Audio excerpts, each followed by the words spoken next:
एक छोटा सा गांव था, बहुत ही सुंदर और शांत, लेकिन उस सुंदरता के पीछे छुपा था एक ऐसा राज जो किसी को भी कांपने पर मजबूर कर देता। उस गांव का नाम था काकभूषुंडी। दिन में यह गांव खुशहाली और चहल पहल से भरा रहता, लेकिन जैसे ही सूरज ढलता गांव की गलियां सूनी हो जाती, लोग अपनी दुकानें बंद कर लेते, सड़कें सुनसान हो जाती और हर कोई अपने घरों के दरवाजे बंद करके कमरों में दुबक जाता। अगर कोई बाहर जाता तो सुबह तक उसका नाम निशान मिट जाता। गाँव के लोग कहते थे, हर रात ठीक 2 बजे पूरे गाँव में किसी के रोने की आवाज गूंजती है। और फिर अगली सुबह गांव के चौराहे पर मिलती थी एक लाश बुरी तरह से जली हुई होती, मानो किसी श्राप से बंधी हो। कोई नहीं जानता था कि ये लाश कहां से आती है और क्यों आती है, और जो भी इसका राज जानने की कोशिश करता, अगली सुबह उसकी ही लाश चौराहे पर मिलती। इसी गांव के एक कोने में रहता था एक लड़का, राइस्टार। वो हाल ही में काकभूषुंडी आया था, जहाँ गाँव उसे बहुत अजीब लगता था। एक दिन सुबह का समय था, राइस्टार घर से बाहर निकला तो देखा कि गाँव में अफरा तफरी मची हुई है। लोग इधर उधर भाग रहे थे। वो कुछ समझ नहीं पा रहा था कि गांव में हो क्या रहा है। सारे सवालों के जवाब पाने के लिए वो गांव के सबसे बूढ़े आदमी के घर पहुंचा। उसने आवाज लगाई, काका जरा बाहर आओ, मुझे तुमसे जरूरी सवाल पूछना है। काका बाहर आए। राइस्टार घुटनों के बल गिरकर बोला, काका जब से मैं इस गांव में आया हूँ मैंने देखा है कि हर सुबह अफरा तफरी मचती है। ये क्यों होता है? इसका राज क्या है? काका कांपती आवाज में बोले, क्या बताऊं बेटा,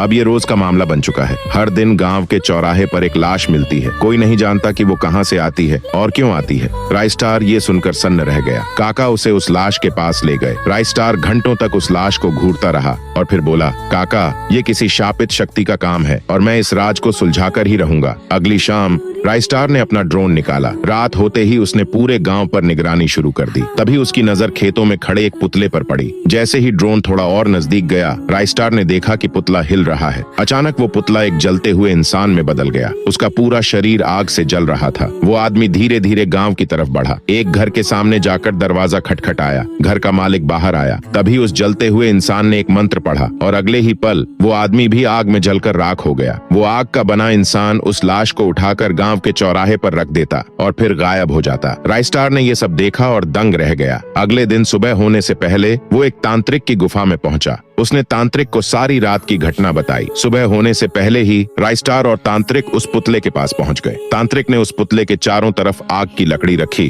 और मंत्र पढ़ना शुरू कर दिया। पुतला कांपने लगा, चटकने लगा। उसकी गूंज पूरे गांव में सुनाई देने लगी और फिर देखते ही देखते वो राख में बदल गया। उस दिन से गांव वालों ने राइस्टार को गांव का मसीहा मान लिया। लेकिन कुछ महीनों बाद एक रात जब राइस्टार अपने घर में सो रहा था, तभी वही रोने की आवाज फिर से गूंजने लगी। राइस्टार की नींद टूटी। वो बाहर आया। अचानक उसके पैरों तले जमीन खिसक गई। उसने देखा गांव को चारों तरफ से घेर कर खड़े थे सैकड़ों पुतले और इस बार राइस्टार का ही घर उनके निशाने पर था।